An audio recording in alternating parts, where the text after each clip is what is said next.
Washington wants a broad truce by Easter, as per reports, though experts believe that Putin is trying to prolong the talks. In fact, the Russian delegation in Saudi Arabia include technical people who can ensure that the talks are not rushed. This is what a Russia-based analyst has pointed out as well. But for further clarity, joining us from Washington, D.C., Daniel Block. Daniel, as always, thank you so much for making time for us.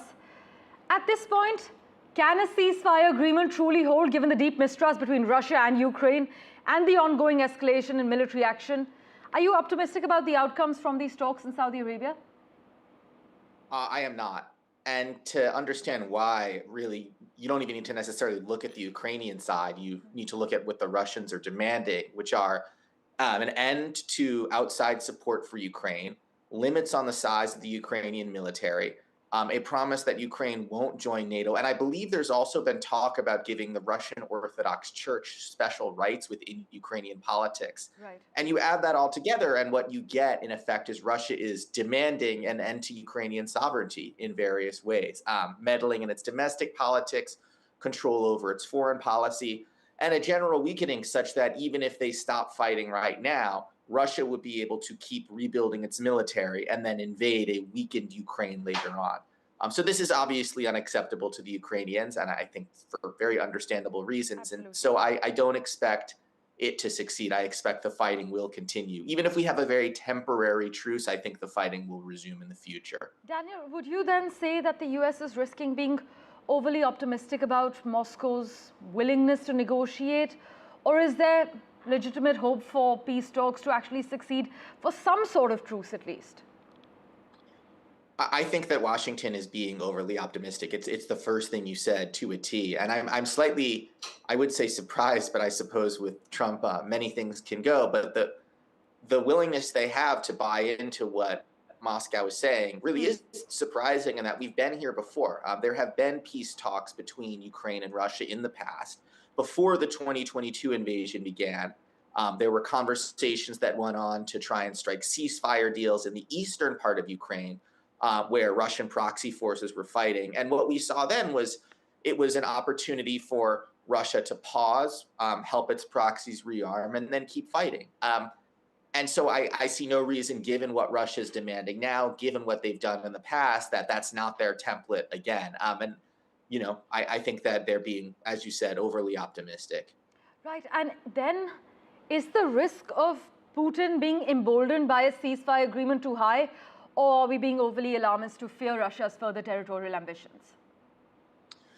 It's a good question. And I don't think anyone really knows the answer for sure. You know, if this works, will Russia attack, say, one of the states in the Baltics? Will he attack Poland? But I think we don't want to find out. We have seen Russia be quite aggressive to other countries in the past, even if it's not lobbing missiles at them. You know, it will interfere in the elections of other states.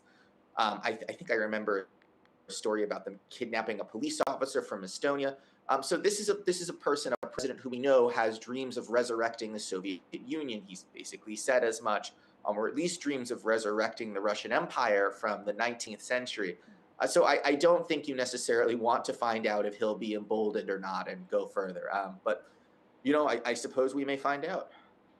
Well, Daniel, as always, thanks so much for making time for us and joining us with your views. We will, of course, revert you for regular updates as these peace talks proceed. But there was an attack on Kyiv ahead of ceasefire negotiations in Saudi Arabia. In fact, 3 people, including a 5-year-old child, were killed, and 10 others were injured in Russia's latest drone strike. Russia launched 147 drones across Ukraine, according to the Ukrainian Air Force, and Ukrainian air defenses shot down 97 and 25 others didn't reach targets due to Ukrainian countermeasures, is what they've said. With that, let's turn our attention now to Canada, where the new Prime Minister Mark Carney has moved to dissolve Parliament and trigger a snap election on the 28th of April. The widely anticipated decision kicks off an election race less than 2 weeks after Mr. Carney took up his post, succeeding Justin Trudeau at a time of soaring tensions with the United States. Just listen in to what Mark Carney had to say. There is so much more to do to secure Canada, to invest in Canada, to build Canada, to unite Canada. That's why I'm asking for a strong, positive mandate from my fellow Canadians.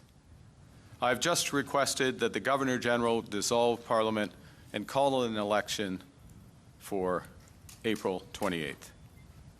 And she has agreed. I'm asking Canadians for a strong, positive mandate to deal with President Trump and to build a new Canadian economy that works for everyone. Because I know we need change. Big change. Positive change. You see, my generation was fortunate. For us, there were more opportunities and life was more affordable. You had to work hard, but you could get ahead. That was the bargain. But for the generations that have followed, they're working just as hard or even harder than we did. But they're struggling to pay the rent, to put groceries on the table, and to save for their kids' education. My colleague Maha Siddiqui joins us live from Vancouver at the moment with a quick update. Maha, as always, thanks so much for making time for us. Many are arguing, you've been reporting as well, that Mark Carney is hoping that an early vote will benefit his Liberal Party, which actually seems to be riding a wave of momentum.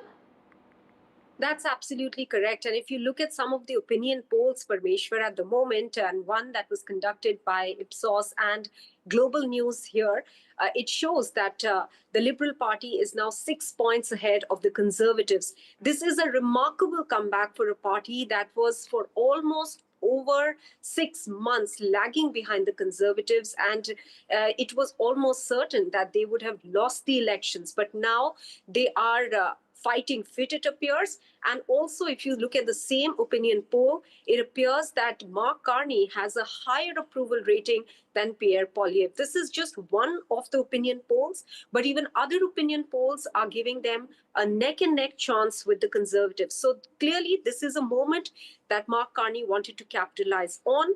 And also, he is pretty much untested in the political arena. He's just been a prime minister for 10 days right now.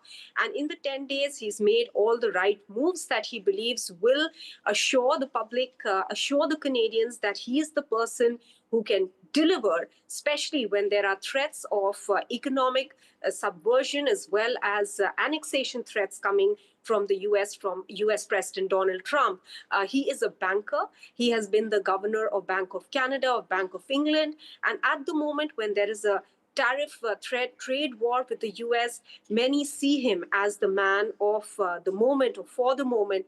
And this is what Mark Carney believes he can capitalize on. That is why they have asked for the dissolving of Parliament, which has been done now by the Governor General, and elections have been announced for 28 April. The campaign is pretty much underway now. Mark Carney has also proposed a middle-class tax cut, which means that the lowest bracket of income tax will be cut by 1%, which he says will make an $825 extra in the pockets of the Canadian families. So yes, the Liberal Party believes that this is the moment that they can actually turn things around for themselves and perhaps win the elections. That's why they have called for these snap polls.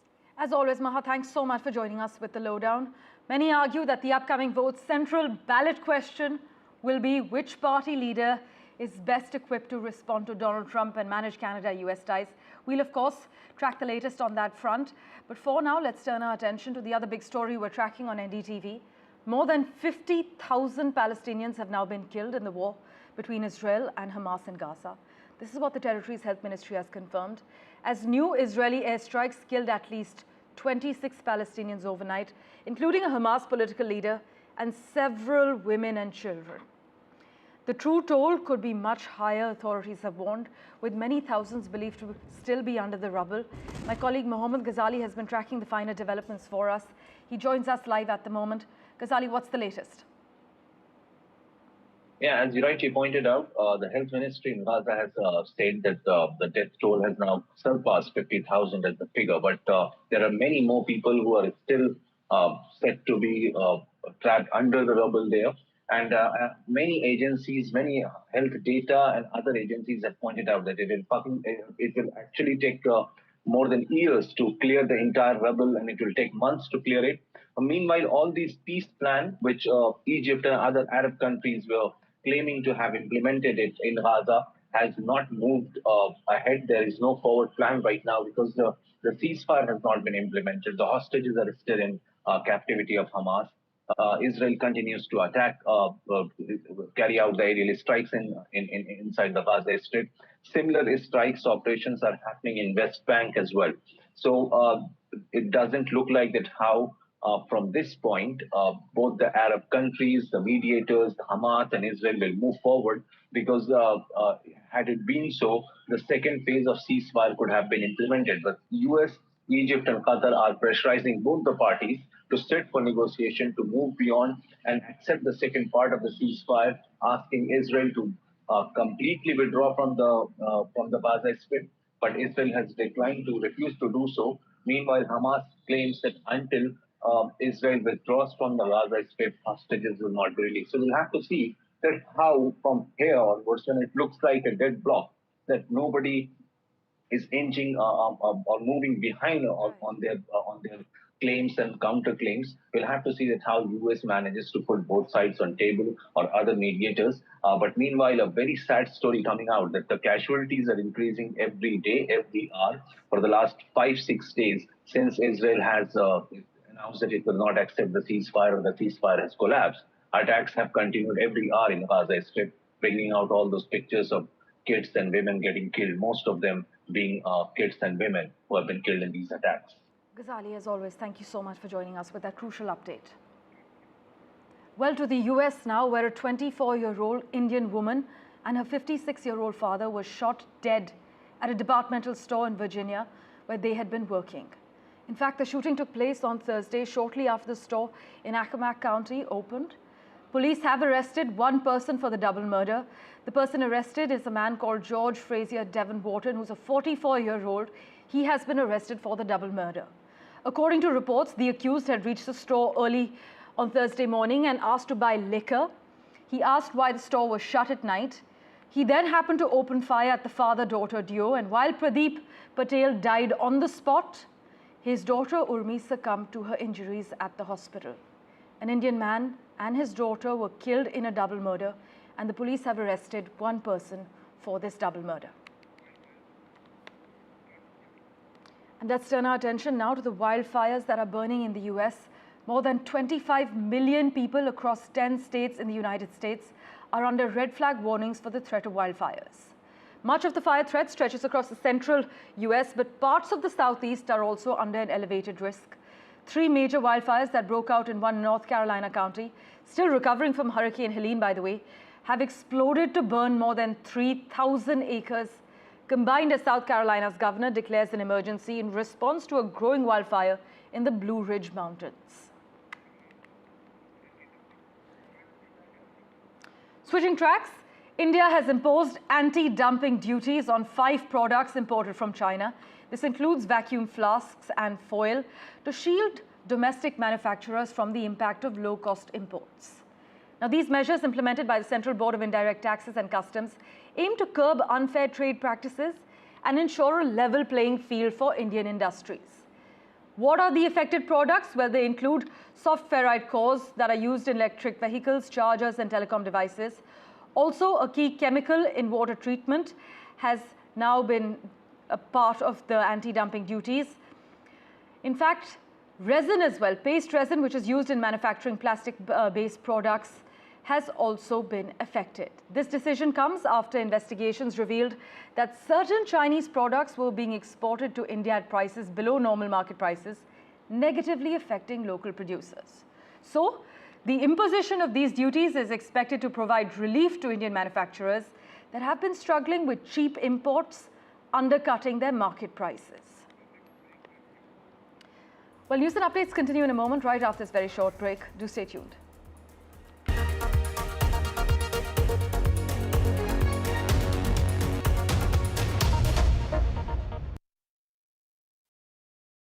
Loan मिलेगा या नहीं, ये आपके credit score पे depend करता है। तो आज ही अपना क्रेडिट स्कोर चेक करें फ्री में पैसाबाजार.com पर। लोन की जरूरत कभी भी किसी को भी पड़ सकती है। ठीक से एक्टिंग नहीं। पैसाबाजार.com। ये आपकी रक्षा के लिए और ये आपकी रक्षा के लिए। अरे ये क्या है? ये आपकी रक्षा के लिए और ये घर की रक्षा के लिए। न जले न पिघले, घर घर को सेफ बनाएं। अपार Anushakti fire protect wire. News is not just headlines, it is what impacts you. And news should never be mistaken for noise. What matters is the reality. Accurate, in-depth, and with the right perspective. For over 20 years, I have been a journalist, and never has clarity mattered more than now. At Newsnight, we go beyond the surface. We dissect the details, challenge the narratives, and bring you the unparalleled clarity you deserve in a world clouded by misinformation. We are bold, we are direct. Newsnight, for the news in your interest. Only on NDTV 24/7. Loan मिलेगा या नहीं ये आपके credit score पे depend करता है। तो आज ही पैसाबाजार.com पर जाइए और अपना क्रेडिट स्कोर चेक कीजिए फ्री में, क्योंकि लोन की जरूरत कभी भी किसी को भी पड़ सकती है। बस एक्टिंग करा लो इनसे। पैसाबाजार.com, क्रेडिट स्कोर चेक, आदत अच्छी है। I've been reporting on all issues, big and small, from Andhra Pradesh, Telangana, rest of South India, bringing you all the action, all that you need to know, all that you want to know. The energy of Maximum City is infectious. I bring in that energy in our news coverage from financial capital Mumbai. Covering from the southernmost part of India over the last 23 years, I bring in-depth and 360-degree coverage from the Dravidian heartland. The land of Mishti is also known for its bitter politics. I have seen much water flow under the Howrah Bridge, covering Bengal in all its vivid colors. Loan मिलेगा या नहीं ये आपके credit score पर depend करता है। आज ही जाइए पैसाबाजार.com पर और अपना क्रेडिट स्कोर चेक कीजिए फ्री में, क्योंकि लोन की जरूरत किसी को भी कभी भी पड़ सकती है। चल एक्टिंग थोड़ा भेल बनो। ए आया भाई पैसाबाजार.com।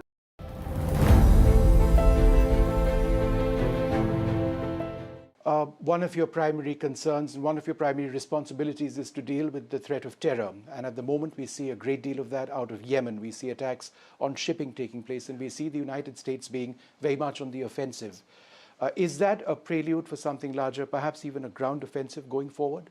I mean, you look at President Trump's leadership going back through his first term as president, he has been and remains very committed to combating and defeating the threat of Islamist terrorism that not only affects the United States, the American people, our own safety and security, but it is affecting so many people in different parts of the world.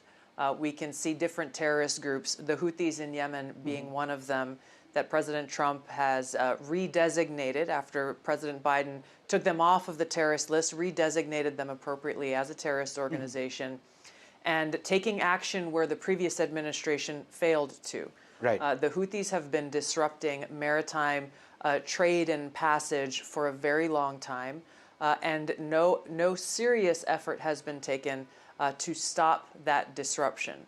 Our country and other countries should not be in a position to have to make a decision to reroute commerce going through that area simply because of the Houthi threat that exists. So President Trump has taken decisive action for our own safety, security, and prosperity. And I know we'll look to other affected countries, as there are many who are impacted by this, to similarly take action.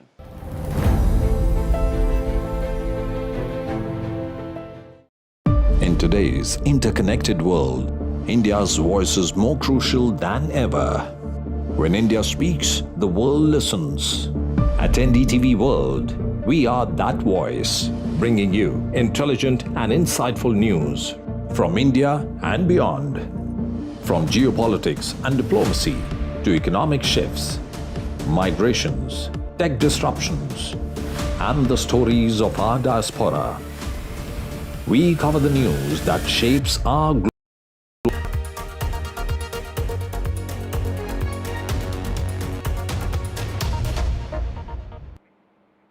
Let's get you the latest from South Korea now, where the Constitutional Court has ruled to strike down the impeachment of Prime Minister Han Duck-soo and restore his powers, marking the latest twist in the country's political turmoil after his impeachment as acting president more than 2 months ago. Han took over as acting leader from President Yoon Suk Yeol who was himself impeached over his short-lived declaration of martial law just last year. By the way, in other news, Usha Vance, Vice President J.D. Vance's wife, will travel to Greenland this week as US President Donald Trump clings to the idea of a US annexation of strategic semi-autonomous Danish territory. The delegation will return to the US on the 29th of March.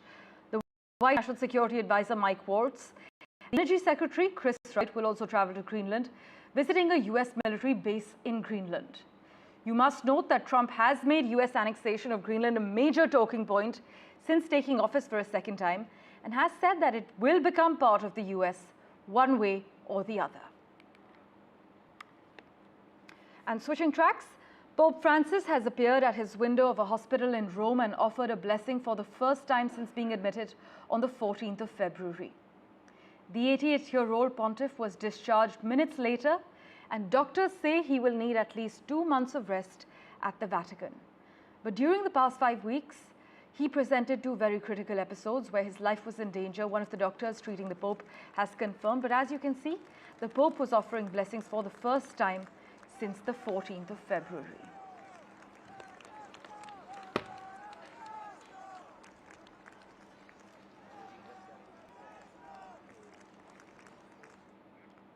And finally, Ishan Kishan left everyone stunned with his sensational batting display as the ignored Indian cricket team batter slammed a 45-ball century for Sunrisers Hyderabad during the IPL match against Rajasthan Royals. It was a special knock from the wicketkeeper batter as he smashed 11 fours and 6 sixes to score an unbeaten 106 of 47 deliveries. Here are the highlights.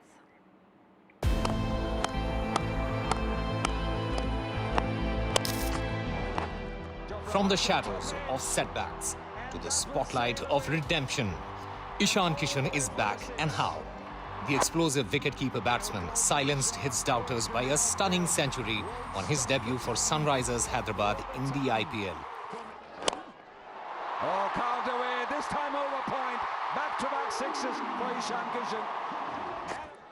It's been a roller coaster for Ishan Kishan. Dropped from India's central contract last year and Mumbai Indians letting him go, the 26-year-old found a new home with SRH. And in his first outing, he delivered a masterclass. A 45-ball 100, laced with 11 fours and 6 sixes. Brings out the switch hit and finds the gap.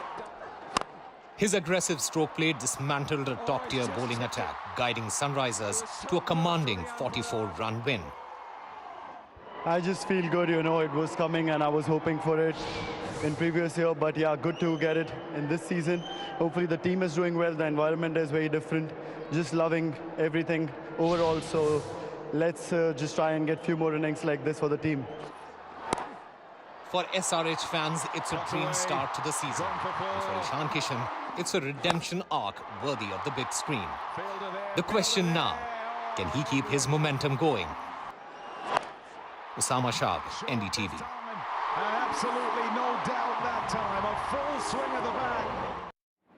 Thank you for investing your time and watching this edition of The World 24/7. As always, we'll keep tracking the latest for you. Do stay tuned.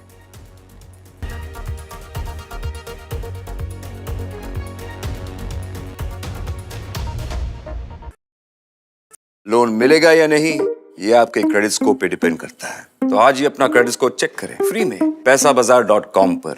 Loan की जरूरत कभी भी किसी को भी पड़ सकती है। ठीक से एक्टिंग नहीं। पैसाबाजार.com। ये आपकी रक्षा के लिए और ये आपकी रक्षा के लिए। अरे ये क्या है? ये आपकी रक्षा के लिए और ये घर की रक्षा के लिए। न जले न पिघले, घर घर को सेफ बनाएं। Apar Anushakti fire protect wire. We are unstoppable. We are unpredictable.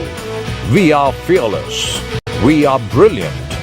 We are disruptors. We are the youth of India, shaping the world across every field. We are Yuva. Loan मिलेगा या नहीं, ये आपके क्रेडिट स्कोर पे depend करता है। तो आज ही पैसाबाजार.com पर जाइए और अपना क्रेडिट स्कोर चेक कीजिए फ्री में, क्योंकि लोन की जरूरत कभी भी किसी को भी पड़ सकती है। बस एक्टिंग करा लो इनसे। पैसाबाजार.com, क्रेडिट स्कोर चेक, आदत अच्छी है। How often have you turned away from debates that descend into endless fights? We bring you a show where every question is answered, where every debate finds its resolution, where every story finds its conclusion, where opinions collide but facts prevail, where stories unfold with insights and trust. When the noise ends, the last word begins.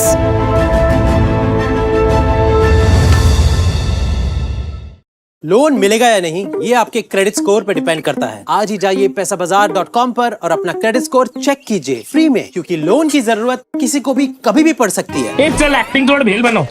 ए आयो भाग पैसाबाजार.com। By all of these auditors. Is seeking more information on the trades and the all the transaction which has happened from the exchanges, both NSE and BSE. The Reserve Bank of India's supervisory officers, they are seeking compliance reports on their foreign currency borrowings by these banks. The DSS is actively engaging with the Reserve Bank of India to sort of ensure the thorough examination of the matter.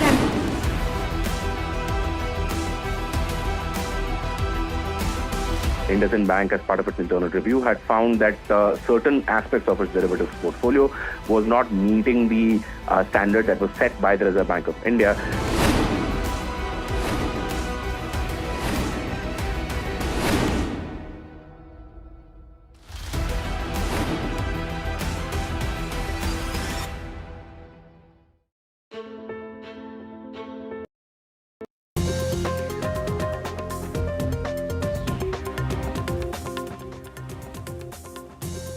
A very good morning. You're watching NDTV 24/7. This is the Breakfast Show. I'm Divya Wata. We have a whole lot lined up for you, including Kunal Kamra's jokes on Eknath Shinde have sparked a row, and the Sena workers vandalized the venue where that performance of Kunal Kamra was held at that particular hotel. We'll get you all the details.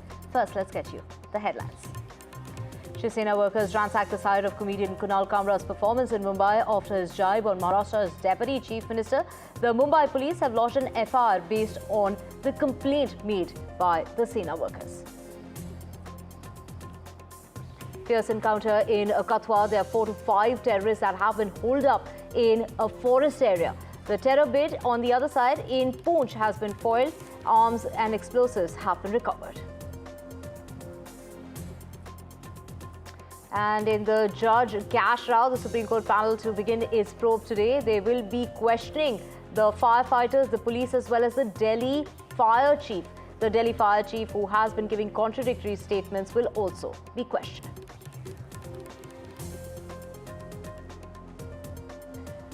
Canadian Prime Minister Mark Carney has called for snap elections to take place on the 28th of April.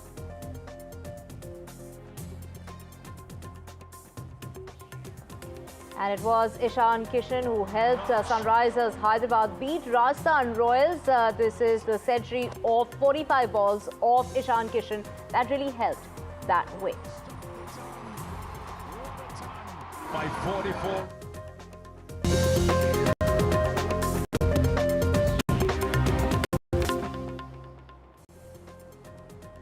Let's get you breaking news coming at the moment, and this is in regard to movies that have gone ahead and registered 2 cases. 2 cases have been filed. These are defamation cases that have been filed, and FIR has been filed for vandalism as well. So Shiv Sena workers who ransacked the site of the show where stand-up comedian Kunal Kamra had mocked Maharashtra's Deputy Chief Minister Eknath Shinde, the party members, they gathered at the car station to file a complaint against him. Mr. Kamra drew strong backlash from the Shiv Sena, which demanded his arrest.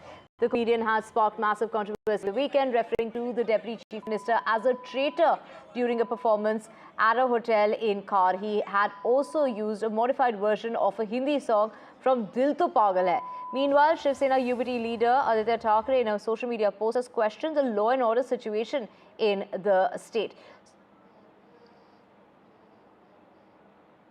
Kunal Kamra एक व्यक्ति ने हम सबके नेता महाराष्ट्र के उप मुख्यमंत्री माननीय एकनाथ राव शिंदे जी के खिलाफ नीचे के स्तर पर जाके जो टिप्पणी की है उसके खिलाफ हम सब ने आज MIDC पुलिस स्टेशन में आए और इसके खिलाफ FIR दर्ज की है और पुलिस से मांग की है कि इसके ऊपर जल्द से जल्द कार्यवाही करे और मैं आपके माध्यम से उसको मैसेज देना चाहता हूं कि आने वाले 2 दिन में हमारे And let's go across to my colleague Anuj, who's joining us. Anuj, get us the latest with an FIR. 2 different FIRs have been filed.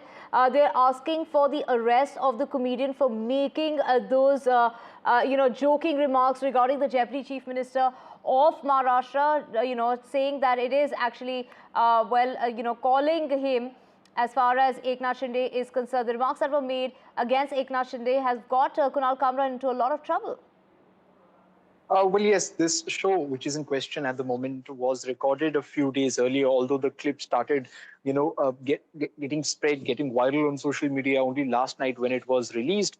And that is when we saw a huge number of people gather outside the Continental Hotel in Khar and kind of ransack the place, vandalize the place. And they even sent a team to the Khar police station to lodge an official complaint and an FIR in the same matter. However, the 2 FIRs that have been, that you mentioned a while back are counter FIRs. While on one hand, we have, Yuva Shiv Sena leaders who have filed complaint or FIR against Kunal Kamra for the show, the content of the show yesterday. At the same time, we have, people from that particular building who have filed FIR against the 20-odd people who were present when the vandalizing took place. That also includes Yuva Sena leader, Rahul Kanal. Now, what is interesting is that there is a lot of political undercurrent in this entire matter as well, because in the official complaint that has been lodged, we've seen that the complaint has been lodged not just against Kunal Kamra, but also against Rahul Gandhi and Sanjay Raut, because we've seen the statements coming from Shiv Sena leaders. They are of the belief that it is a conspiracy to defame Deputy Chief Minister Eknath Shinde, and Shiv Sena UBT, is hand in glove with Kunal Kamra for this quote-unquote paid campaign is what they've stated. However, the Shiv Sena UBT members, including Sanjay Raut and Aditya Thackeray, have come down heavily against the action that took place yesterday. And as you rightly said, they've questioned the law and order situation in. Right, like Anuj was saying, calling it a conspiracy to malign Eknath Shinde, the Shiv Sena has lodged that complaint. A police complaint has been filed against Kunal Kamra.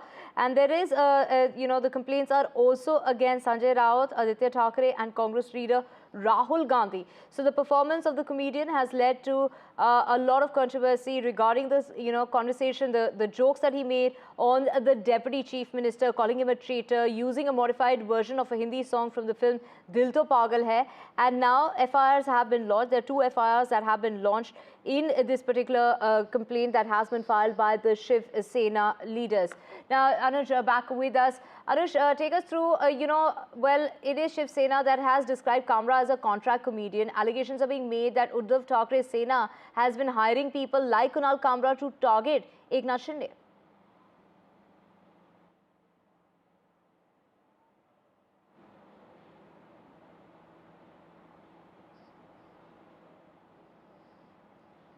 So there are allegations, and this was, during a recent show when he extensively discussed contemporary politics. Kamra took a jibe at Shinde for splitting the party and aligning with the BJP and labelled him as a traitor. A clip from the show shared by Kamra himself showed him singing a spoof song of Dil To Pagal Hai, referring to him a leader from Thane. Now, Kamra did not explicitly name Shinde in the clip, but it is, of course, the references that have been made have not gone down too well with the Shiv Sena leaders, who've gone ahead and filed 2 FIRs at the Khar police station against the comedian. And this is, of course, making complaints against Aditya Thackeray as well as UBT leader Sanjay Raut and Congress leader Rahul Gandhi. In other news, a major gun battle erupted in Kathua in Jammu and Kashmir on Sunday. A fierce encounter followed after security forces intercepted a fresh group of infiltrators. A 7-year-old girl was injured in the crossfire. Now, doctors have said that she's out of danger and stable, but 4 to 5 heavy armed terrorists are believed to be holed up in the forest area of Kathua.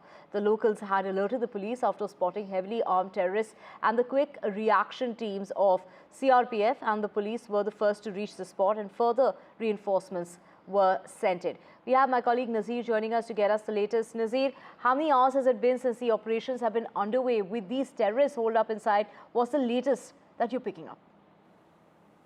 Well, it has been more than now around 15 hours, this operation when it was started.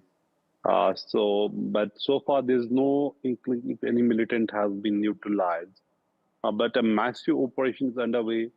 Large number of reinforcement has been rushed to the area. It started yesterday at 5, when locals alerted the police that they have spotted at least 5 heavily armed militants in Sanyal area. A couple had gone there to their fields. As you can see in this visual, this forest feature. So they are hiding there. So the security forces have cordoned the whole area. Clearly, it is not easy because these militants who have been pushed from Pakistan, we have seen it, most of those who are entering Jammu are well trained in jungle warfare. So operation appears to be a bit prolonged. It may take more time. It's not just where army, CRPF and the police have launched the joint operation, but it has to be a well-calibrated operation to neutralize these hardened militants without any casualties on the security forces. A 7-year-old girl had received minor injuries